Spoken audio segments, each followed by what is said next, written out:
This is Jora Singh, a 70-year-old farmer from Bholar village in Moga, Punjab.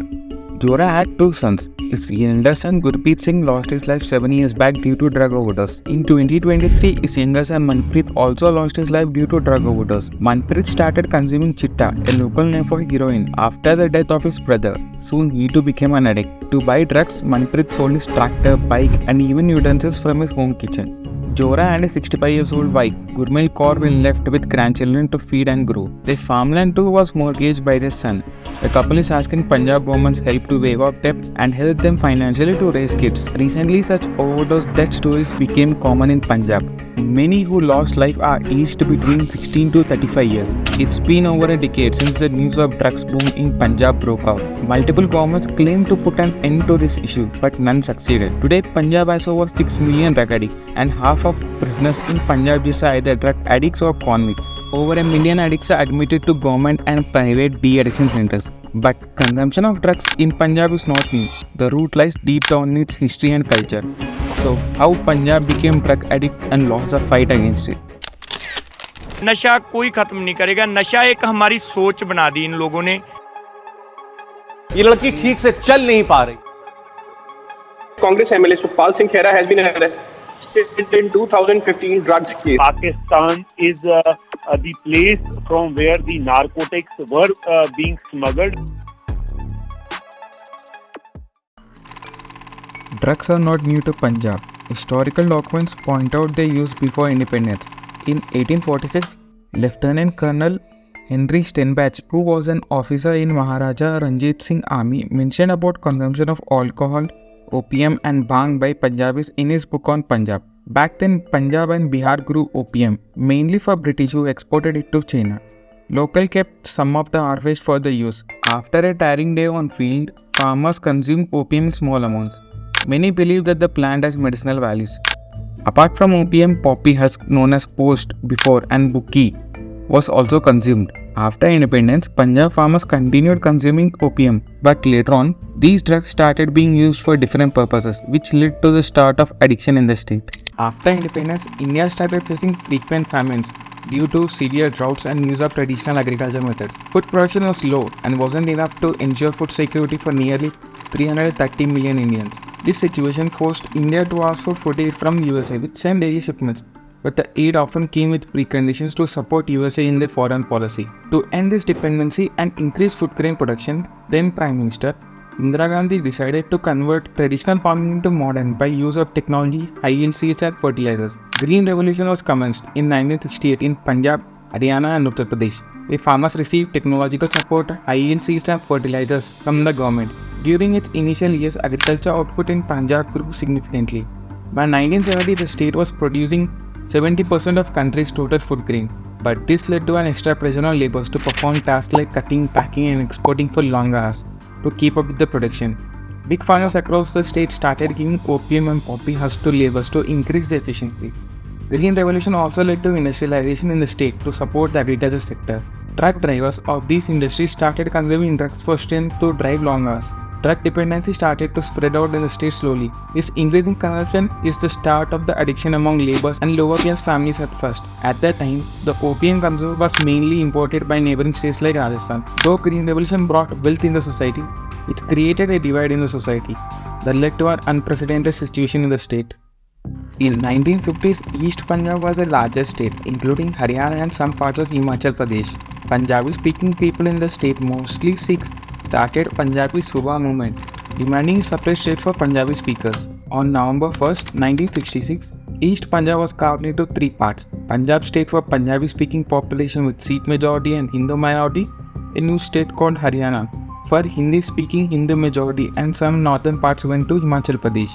But the leaders of the Punjabi Subha movement were not satisfied, as areas with Punjabi speaking population like Jind, Karnal, Ambala, Fatehbad and Sirsa were left out to Haryana. Many Sikhs saw this as a betrayal of the promise made to them by Nehru and Gandhi during independence for autonomous Sikh state in return for joining India. Besides, some Sikhs saw Green Revolution as an unfair exploitation of state's agricultural resources. Demands for Sikh autonomy increased, which led to the launch of Palestini movement in 1980s. This insurgency continued for more than a decade. During this period, militant groups such as Khalistani Commander Force, attacked the liquor shops and drinkers in the name of Sikh purity. This vacuum created a new demand for drugs like heroin that newly entered the state.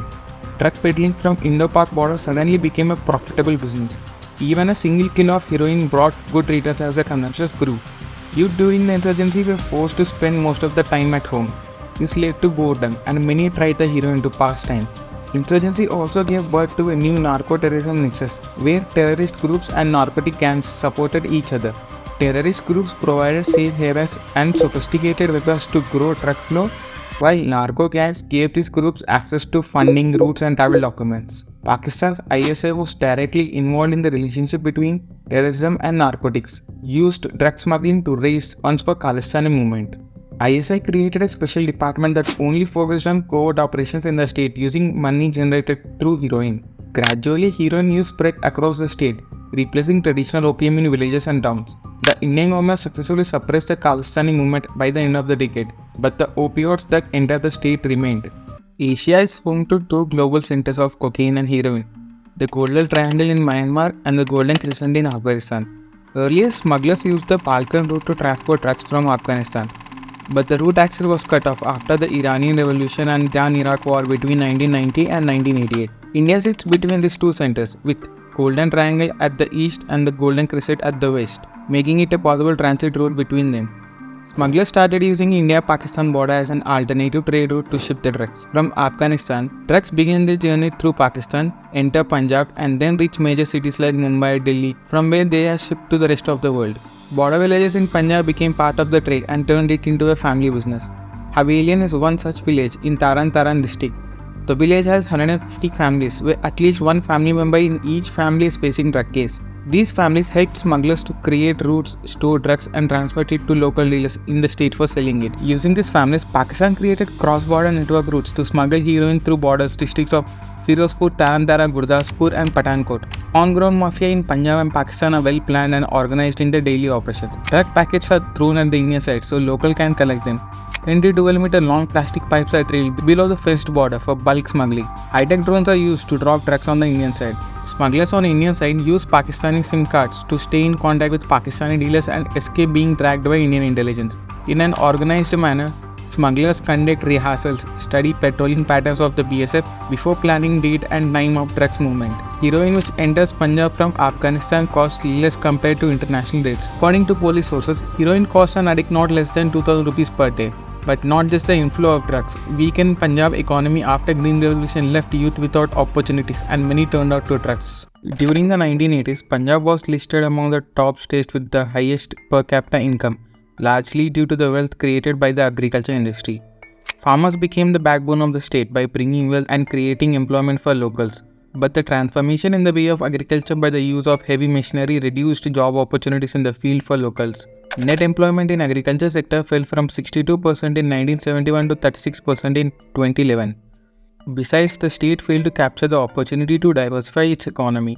State government's heavy focus on agriculture sector resulted in failure of industrialization during liberalization of Indian economy. Ludhiana was state's biggest industrial hub during the Green Revolution. Many called it Manchester of India. Slowly, the city closed many of its businesses with the growth of China and other Indian states as manufacturing hubs with cheaper cost. In 2021, Punjab ranks among top 5 states with widespread unemployment. Both the educated who failed to secure jobs and people stuck in poverty due to low land holdings and lack of agriculture employment fell prey for drugs. A study conducted by the Punjab Red Cross Saket Hospital, a drug rehabilitation institute, found that 79% of abusers who received treatment at the hospital in 2018 were either jobless or working part-time. Youth who don't do addicts and couldn't fund themselves to buy drugs started selling it in their neighborhoods. Once drugs started to spread in local communities, it created an easy availability and pushed its use among affluent class women and those who just want to try or force their friends to try. Among those in younger 20s, influenced by other drug users to try the drug often became the start of addiction. Members of wealthy family who already had issues such as overconsumption of alcohol due to wide acceptance of alcohol in Punjab culture slowly started getting into drugs. Many women got into drug trade and sold it locally to support their family as the male partner are failing to find employment. But what was the state government doing while the flow of drugs was happening in the state? By the late 2000s, when drug use became widespread, Prakash Singh Badal was the chief minister of the state. Badal government blamed youth addiction and cross-border drug cartels for drugs in the state and claimed to take action to end the issue. But when a former DSP turned drug lord, Jagdish Singh Bola named Badal government's revenue minister Bikram Singh, who is the brother-in-law of Deputy Chief Minister Sukhbir Badal, in a drug case, the police and politics involvement in drugs became clear in Punjab. Heavy demand, unstoppable inflow of drugs being the main issue became an opportunity to make money. Former Punjab Chief Minister Captain Amrinder Singh organized Gudka Sahib, a collection of 5 Sikh prayers. During the event, he held the holy book and swore to solve the drug issue within 4 weeks. After coming to power, Captain formed a special task force (SFT) to solve the issue. A 3-member Inspector General IG rank officers directly reported to him. Inflow of drugs was monitored. Drug peddlers in the police records were kept under surveillance. But the scale of drug abuse was spread all across the state. Breaking the supply chain didn't help in solving the issue. Captain himself admitting it to said, "Only seizure and crackdown won't help. We need a synchronized strategy for prevention, seizures and rehabilitation of the addict." Besides, police participation in the drug created serious problems in tackling the inflow. Many cases came out in which SI to DGP level officers who were tasked to catch the drug shipments helped the smugglers in storing and selling. One such case is of an inspector called Indrajit Singh, who was rewarded for his efforts to catch the drug flow. Later, it was found that the Singh used to show small amount of recovery and sold the rest of planned drugs on innocent people to extort money. Many analysts came to the conclusion that a mix of demand, supply and currency is responsible for Punjab's drug menace.